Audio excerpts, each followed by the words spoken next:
All right, welcome everyone. This is Greg Rex. I'm certified health coach with Optavia and the author of the book, Stoked, A Spiritual Journey from Employee to Lifestyle Entrepreneur. And if you've read the book, you know that mentorship is one of the biggest topics I talk about. It's one of the biggest blessings in my life. And today I'm honored to have one of my most important mentors, the most influential persons in my life, a best friend, and an amazing thinker, prolific thinker. The title of this talk today is Emergence Through Emergency. And what we're really going to be talking about is with Marshall and our special guest, Len Helflich, we're going to be talking about a network science and a Buckminster Fullerene approach to this COVID virus that's happening. This is a special time in humanity. And Marshall predicted this. That's what Emergence Through Emergency was. Is that Bucky and Marshall were talking about. They did this thing called the global game, where they'd go around to universities and they would teach people how to live on spaceship Earth together. And they predicted that there would be these kind of moments in humanity where we would be forced to come together, emergence through emergency.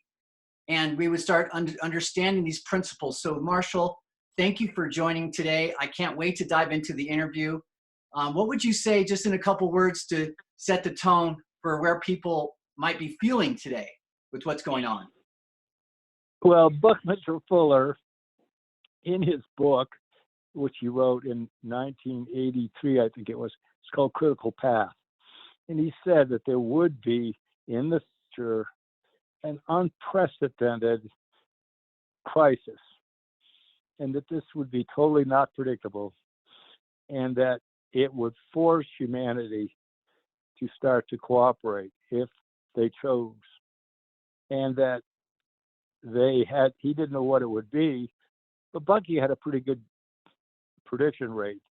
He made 50 predictions of what would happen within basically 50 years, and back in the 30s. And when we got into the 80s, 47 of them had come true. 2 came later. One of them was the internet, and another one was the C60, which we'll talk about. The one that didn't come true, and all of them sounded like that. I mean, some of his predictions were we'd have a man on the moon. And if you look at it, lunatic means touching the moon, fiberglass, photoelectric cell. None of those were even any close to reality when he made those predictions. But the one that's not going to come true, I don't think, it might later. He said that New York City would be eventually named Radio City. I don't think that's going to happen. But they all sounded that stupid, at the time. Yeah. And one of his predictions was that we would have this event, unprecedented, that would force humanity to start to look at themselves as part of one spaceship Earth, and we're all in this together. That was his prediction. Now, it hadn't come, and now looks like it has. Yeah. And Len, thank you for joining us. Len Helflich is a veteran in the food and safety industry, 41 years in the food industry, 34 years in the banking industry, looking for consumer safety. He's the lead of safety and research for Marshall's company, Fuller Life 360 C60, which we'll be talking about later. Len, welcome to the call. Thank you, Greg. Thanks for having me. Yeah. Len is the genius behind all of this. He really is. There's another guy who's also part of the research team, Dr. George Monlocks. So the two of them together, but really the lead person is Len. Well, we're glad to have you, Len. We're going to dive into some of the things that are happening with the world right now. The main focus of this call is to give you information. But we also are going to have a full-on Q&A in a couple of days where we'll be interactive. Today's just kind of like an update, give you a foundation for things like what is network science, what is the epidemiology, what are free radicals, how is our immune system, what's this virus doing, how do we react to it. So we're going to kind of lay the foundation today. We're going to go deeper on a follow-up interactive call on Tuesday. But in the meantime, if you want to put in the chat right now, A, what seat are you from? And B, what's the primary emotion you're feeling right now? I know there's a lot of people having emotions right now. Put in the chat, what's the primary emotion that you are feeling right now? And all emotions are welcome. Hopefully by the end of this call, you'll have some more knowledge, some more insight, and you'll be able to take some deep breaths and be calm. We're going to go through the facts of what's happening, where we can predict what paths this virus is going to take through different systems, our own healthcare system, our own body, what happens as it goes into our immune system. We're going to talk about that. And we're going to talk about, I also like, Marshall, if you could from time to time, if you feel inspired to channel Bucky, like if there's a Bucky quote or if there's a story that comes through that you think is appropriate to this dialogue, I'm going to ask you a few questions, but feel free to channel Bucky for us. You're our closest link to our friend who's actually, he's who you named your company after. He had a huge influence on you, and by finding this carbon molecule, you named your company after him. He found it. Yeah, he found it and demonstrated its existence in 1979 in Vermont in my property, and I was right there when he did it. At that point, it wasn't called the Buckminster Fullerene. It was just called, he said it would be a carbon atom, it would be the smallest, it would be the strongest, and it would be the most effective molecule in medicine. That's all he said. And he said, it hasn't been discovered yet, but it will. And now you were actually, after Bucky left, you started really pursuing, you're a comprehensivist. You're like Bucky. You study everything. You study experiential learning. You study finances. You study sociology. You study consciousness. You study math and science. I mean, you study everything, which is important to see how everything's connected. Bucky was also a comprehensive. He looked at the whole system. When we look at epidemiology, and this is a new science of network science. You're a pioneer. You're probably one of the world's authorities in studying network science. So let's give people a little understanding of how network science and epidemiology are connected. Well, they're both forms of, they're just both part of, and they're both networks. And just like any network, they operate the same as all networks. You come into contact with someone and you either become a good friend, or if you get epidemiology, if you get sick, you become, I don't know if you're necessarily a friend, but you get related. I think the guy who really could give you a much better conversation on this would be Len. So go ahead, Len. Len, tell us about the connection between network science and epidemiology. Well, we're all connected. People say that the earth is a holism, is a living organism. And of course, humans are part of that. We should not consider ourselves to be separate from it. And many of us, societies and countries, and those boundaries are not real. Those are arbitrary boundaries that we set up to define, individual cities, states, and countries, but they're not real. The real network is a connection between people. And today, of course, we have multiple ways to network, not only face-to-face and through social networks, but also through virtual networks, through email and chats and Facebook and many other mechanisms. So we're connected today far more than we've ever been as a race on this planet. And there's some benefits to that and some challenges that come with it as well. But of course, I believe that the benefits far outweigh the negatives or the challenges. Great. I also often say that network science is the study of the behavior of networks. How do they grow? How do they die? How do they move? And one thing that we know about networks, Marshall, you taught me this years ago, is that they have a bell curve. They work in a bell curve. They are by nature predictable yet unpredictable at the same time. But there are certain patterns that we can see. And you mentioned the concept of susceptible, infected, and removed. This is really, network science was used to calculate how a disease would be spread. And now that you've studied this all these years, we're looking at these charts, the graphs. I'll put one up right now about slowing the curve.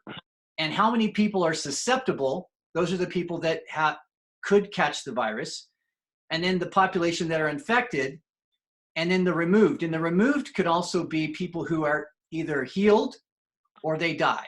So you have, and there's a lot of talk right now about flattening the curve. I'm going to show the screen right now. I'm going to share the screen about flattening the curve, and I would wonder if each of you could give us your comment on the importance of people paying attention, what they should do about knowing why we should flatten this curve. Yeah, that's a great picture. The problem we have when you got an infectious disease like we have here is that if you don't do anything, it rapidly gets very, very high quickly.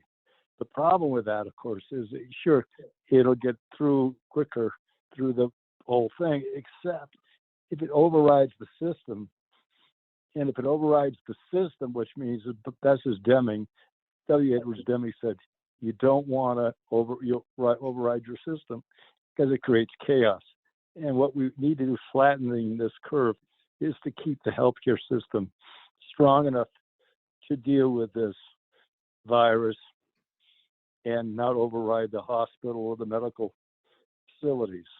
The problem, of course, is we don't have enough medical facilities, especially in Africa or India. And those places don't have anything close to enough. So if you were to look at this curve, and you're saying that very sophisticated companies have where the red line is, but there are countries and continents literally that don't have enough and will not have enough and cannot have enough within the next 2 or 3 months to be able to deal with this. So we're going to see in certain areas where it totally overrides the medical facility, and that's not going to work. And people, millions of people could die easily. Len, would you like to add anything to that? Well, I guess that's where our work comes into play, is we're trying to find a way to enhance people's immunity so that they either don't get the virus or if they do get it, the symptoms are far lower, less severe and more treatable, and perhaps not require hospitalization. That's the work we're doing.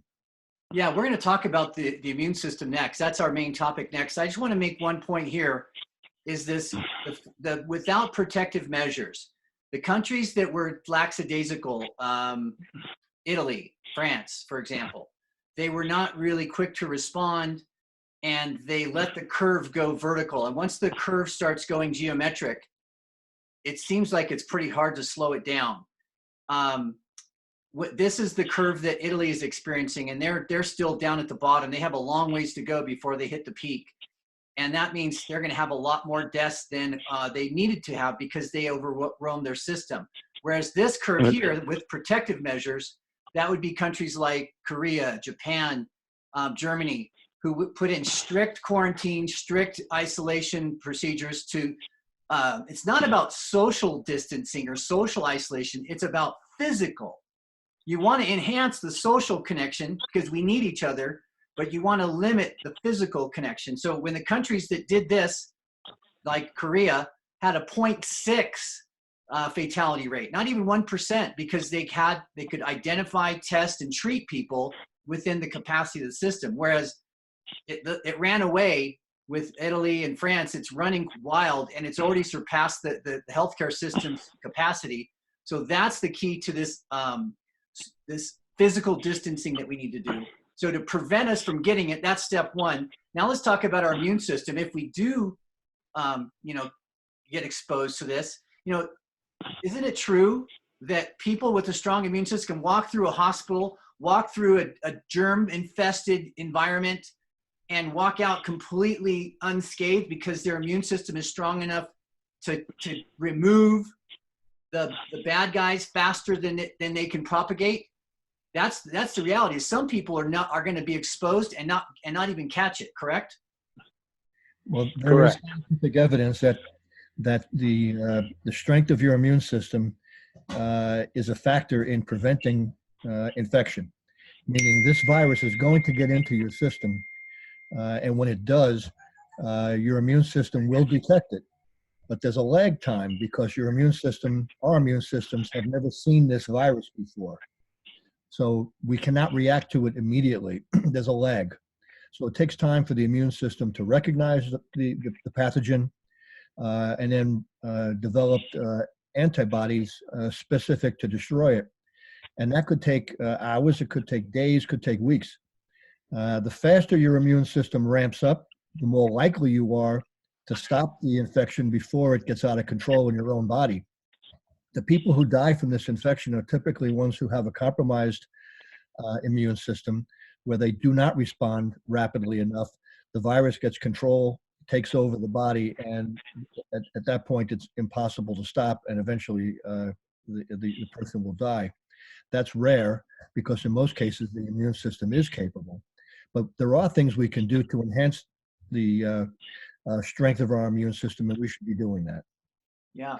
And Marshall, what would you say from a humanitarian's perspective, from the guy I know, you have such a big heart. You're always just like Bucky, trying to save the world, thinking about the biggest problems. And, one of the biggest challenges is going to be people feeling isolated and people feeling like, emotionally running with fear in their body, and fear in your body lowers your immune system, and depression lowers your immune system. So what can we do?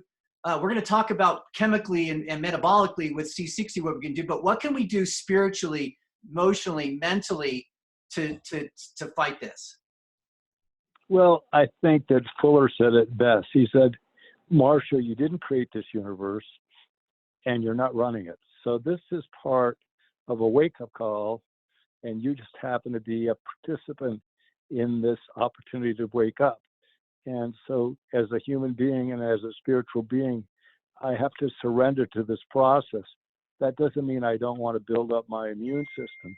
In fact, I don't see any other way of, in certain areas, where you're going to be able to survive this without spending time and working on increasing your immune system. Because the stronger your immune system, the less severe this will be if you should get it. And it should also, at the same time, support you in not getting it. So immune systems you need to focus on. And as a human being, surrendering to what is what we have to do here. We're trying to demonstrate to the universe, that human beings have not, economic human beings have not really supported each other. It's been a win-lose game, and it's in part of the way the foundations of economics is about scarce resources.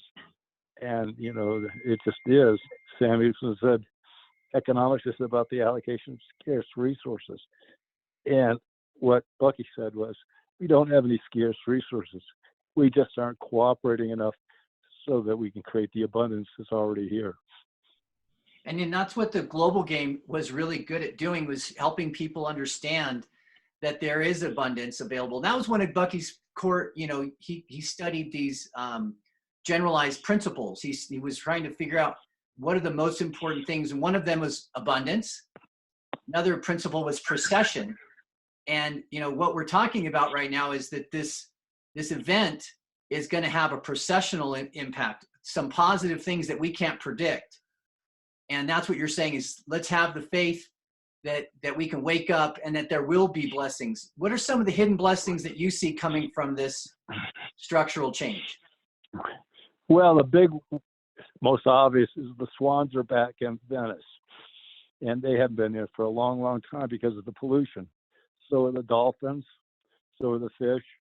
And that's that's just an eyelash on a gorilla, but it does tell you that pollution is a problem.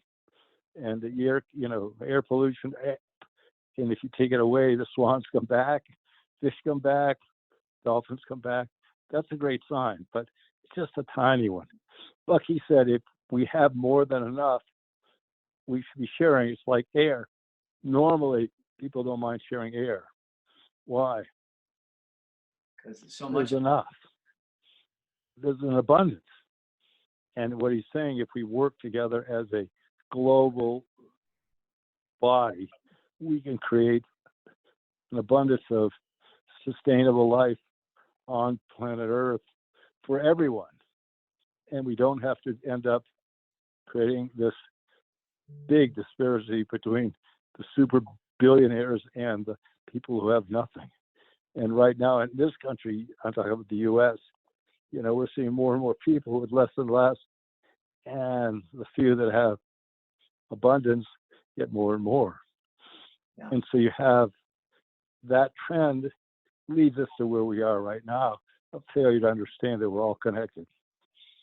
Yeah, like Len was saying, it's a fallacy to think about these borders, our currencies, all that pollution in one country doesn't affect another country. We're just one of Bucky's big messages is we're all Earthians.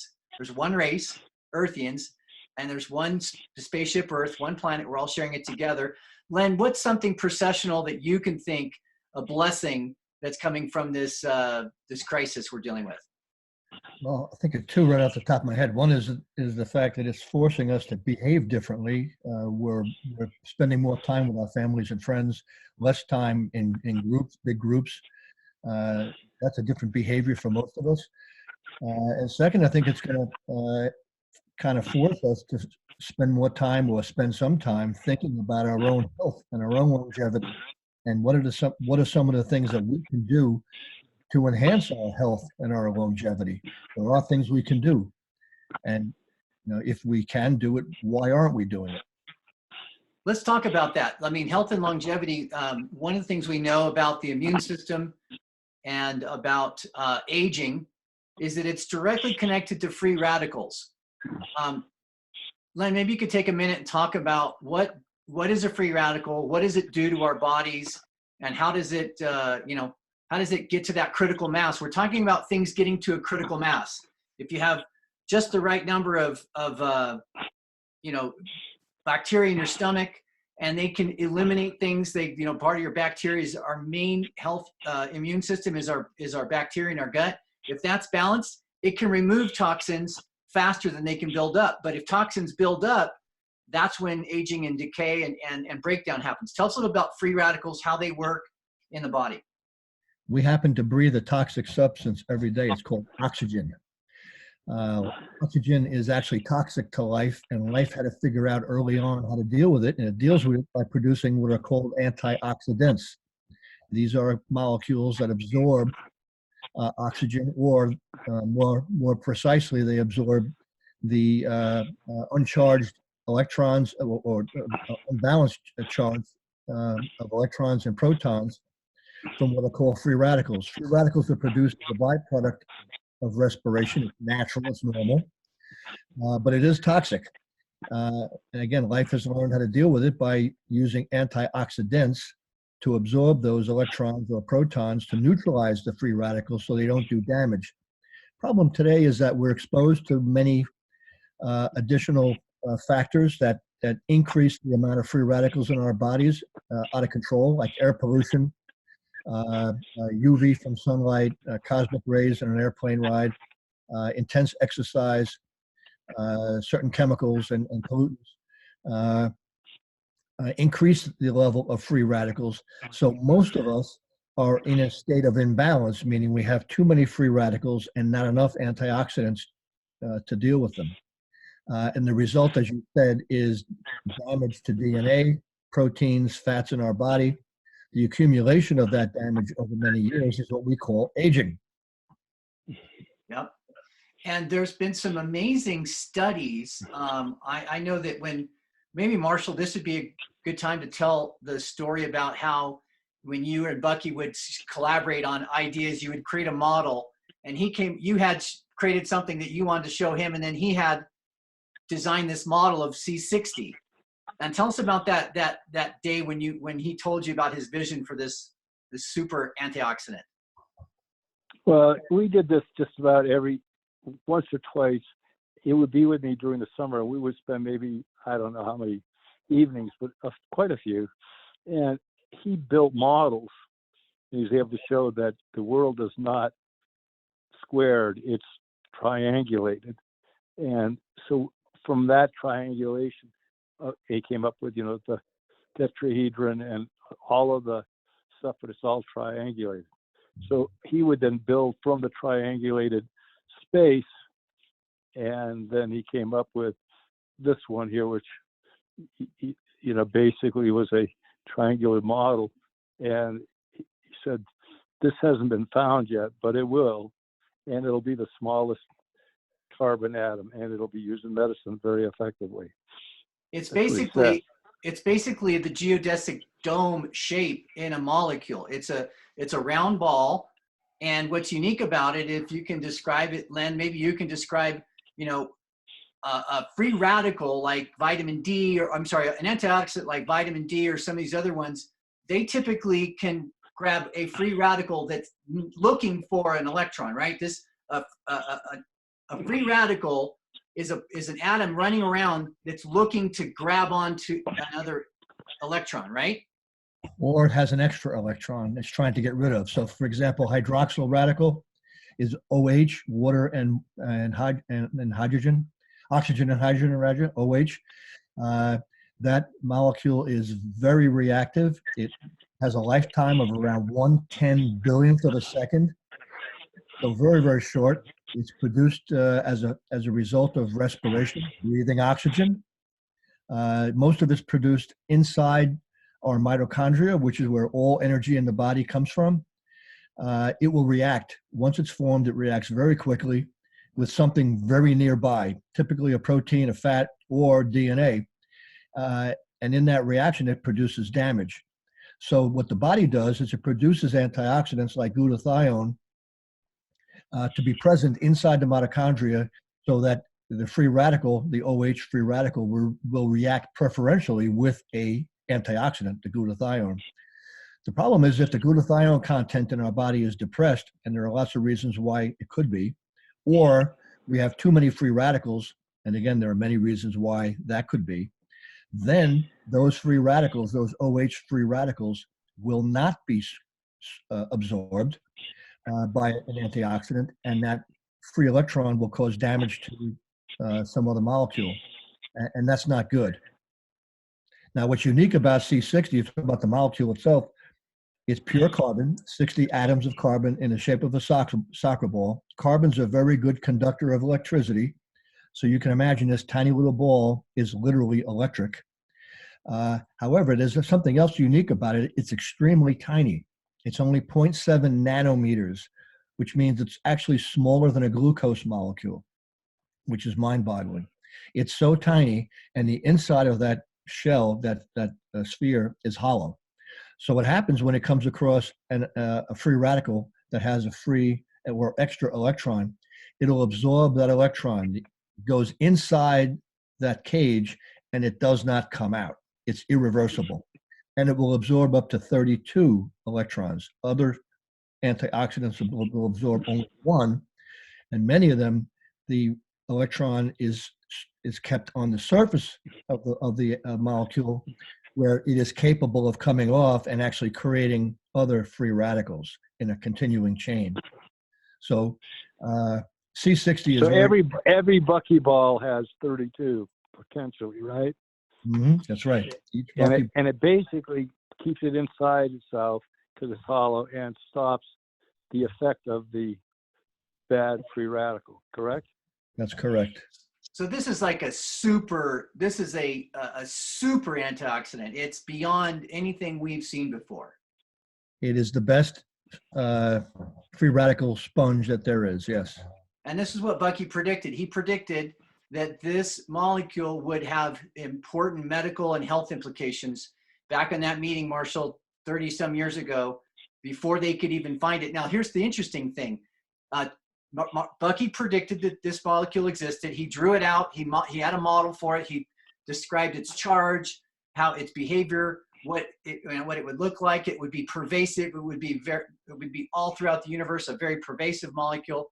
And then 2 years after he passes, some scientists actually discovered it, and those two scientists got the Nobel Prize for finding it. But at the same time, they had to give Bucky credit because he had predicted it years and years ago. So they named it the Buckminster Fullerene, which I think is very appropriate. And that's why you guys call it the Bucky ball, kind of as a nickname, right? Yes. Let's talk about this. You know, we know you guys are, everyone who's watching this COVID, you know about how important it is, even if you are healthy, to isolate physically so that you don't become a carrier. Even if you have a strong immune system, you could not show symptoms. I think it's, Marshall, you told me 18% of people will not have any symptoms that are affected. Is that correct? That's correct. 18% of the people who get this coronavirus are what they call asymptomatic, which means they don't even show it, so they don't ever get tested. So they're walking around affecting people. So we've got to do this for our neighbors, for our elders, and we've been like working from this assumption that kids are nearly immune to this. And I'm starting to see research that's counteracting that. Marshall, do you want to, either Lynn or Marshall, say a comment on? Well, they're finding in California that it is getting to the kids. And initially it didn't seem to, at least not in China. But now in California, the kids are at risk too. So we need to do this for our kids, for our elders, for our economy, for our fiscal responsibility to flatten this curve. We got to do everything we can. So just a couple things you can do. We're going to talk about C60. I've been taking C60 for 2 years. Since Marshall, when you first found this, you told me about it. We started taking it as kind of like pilots to check it out, see how it would work. But in addition to that, I'm doing everything else. I'm going out in nature. I'm doing deep breathing. I'm doing Wim Hof breath, which activates your immune system. I'm doing yoga. I'm meditating. I'm staying connected with loved ones. I'm trying to keep calm, trying to watch some funny movies every once in a while to get a smile on my face. There's a lot of things you can do, you know, so let's focus on what we can do. One thing we can do is we can take this super antioxidant daily. I want to talk about how it impacts the immune system. So let's go back to this study. The first study, Marshall, that you introduced me to was the study on rats and how it prolonged life. The body rat study, yes. Who would like to take that question? I'd like for you to explain what we saw in that study and what the implications are. Well, I can start, but I think Lena would do a better job. But I think what happens is if you want to get an FDA approval, you have to know what the toxicity level is of the product. So this was a toxicity test. The idea was to kill these Worcester rats. And they use Worcester rats because their lifespan is only 20 to 22 months. And for every month that they live, it's equivalent to 2.5 years of humans. But go ahead, Len. I think you could go take it over from here. Well, what the study showed, to their surprise, was that instead of dying early or being killed, the rats who received the carbon-60 actually lived longer. In fact, up to 90% longer, almost twice as long as the control rats. So they looked into that, and what they found was that another surprise was that the rats who were on the carbon-60, got carbon-60, did not develop tumors. Now, in rats, that's very unusual because, as Marshall said, these rats were specifically bred for research, and one of the factors of this rat is that they get cancer, get tumors early. So if you're looking for a material that can prevent cancer, this was the right creature to use. Anyway, what they found was that the rats did not get tumors, didn't get cancer like the normal rats did, the control rats, and they lived almost twice as long, which was a big surprise. So as a toxicological study, it was a total failure. Some were still alive when they killed them just because they needed to end the experiment. So 40 was like the low end. Others were still alive. So it's important to know that they didn't all die at 90%, but some did. That's amazing. They were trying to give toxic levels of, they were trying to find what is harmful or toxic. They superdosed them, and they lived twice as long as they expected, and they kept living so much so that they had to end the experiment by euthanizing the ones that hadn't died. And when they did the autopsies, no tumors were found in any of the rats. Is that what you're saying? That's correct. That's unbelievable. And then there's been other studies that you guys cite on your website. Actually, I'll pull it up right here. Len, you're kind of leading the charge with making these studies palatable and, a little more mainstream, layman oriented so people can understand them. But I'll just show the screen here that, Fuller Life C60, if you go to bioactivec60.com, we'll post this in the links. You can see a whole bunch of studies. There's research studies that, and the conclusions, there's many different studies to look at. We just referred to this one on longevity with the rats first, but let's talk about the implications to humans, because these are like us. These rats, they have similar biologies than us. They have an immune system like us that's dependent on their bionome, their gut health, and also their ability to produce free antioxidants. When people ingest, this is a natural substance. The key, though, is the guy who first made C60 in the lab, okay, Larry Scott, he was the professor and became the head of the professor at Boston College. And he was the one that absolutely made in the lab C60.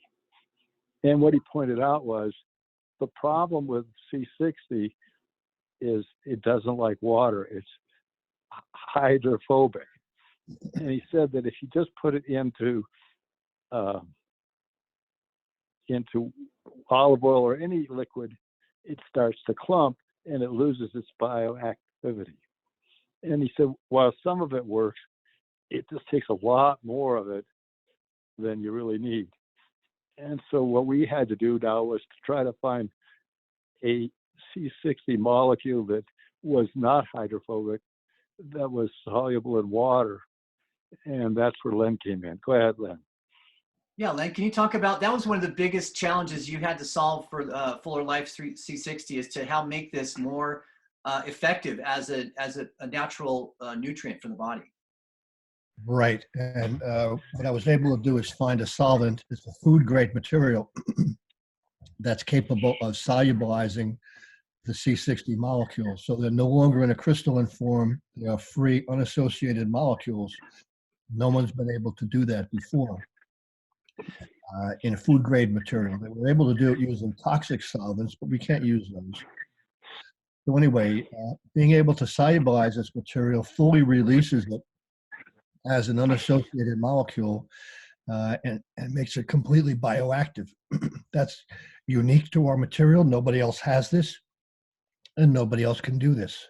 Let me show the visual that kind of helps illustrate that.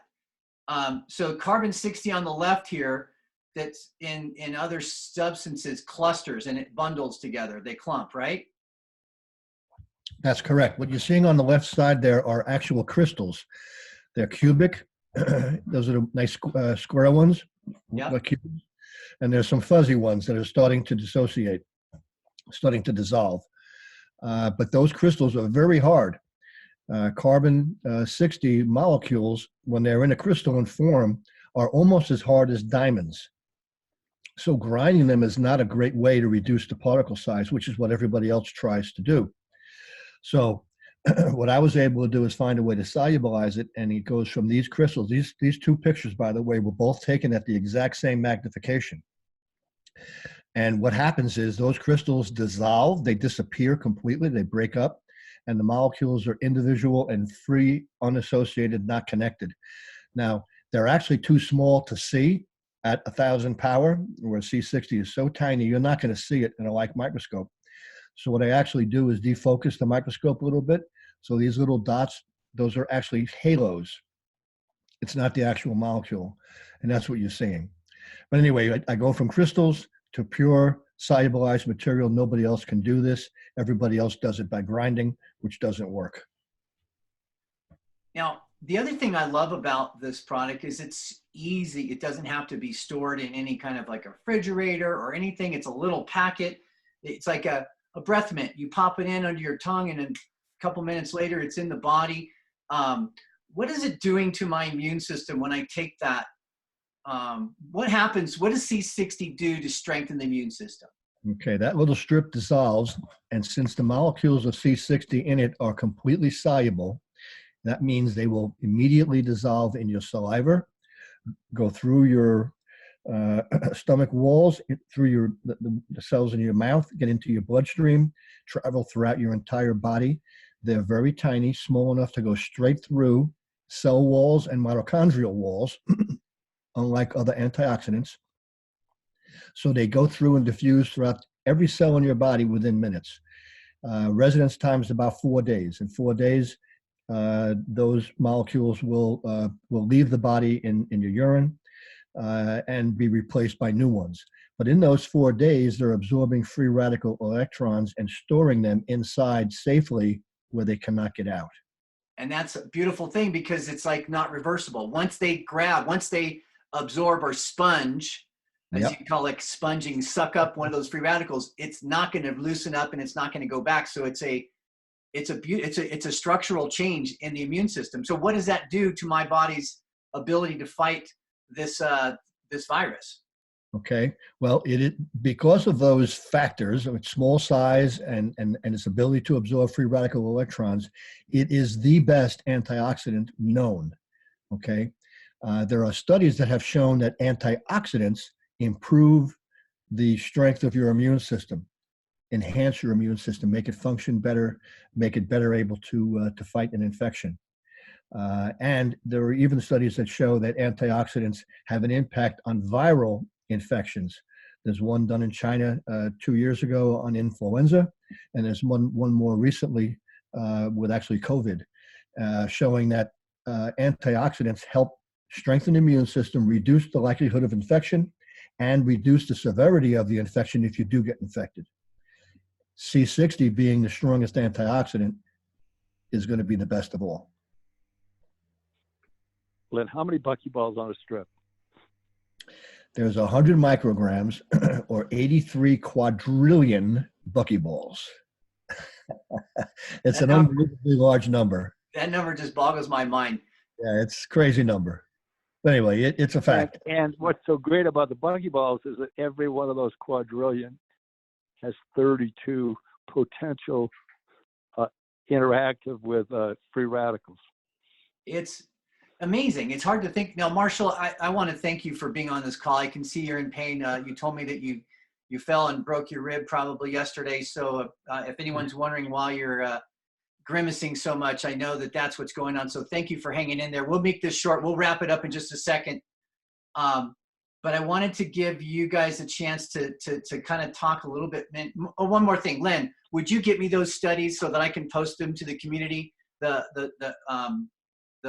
Australia study and the China study? Yes, I'll send them to you.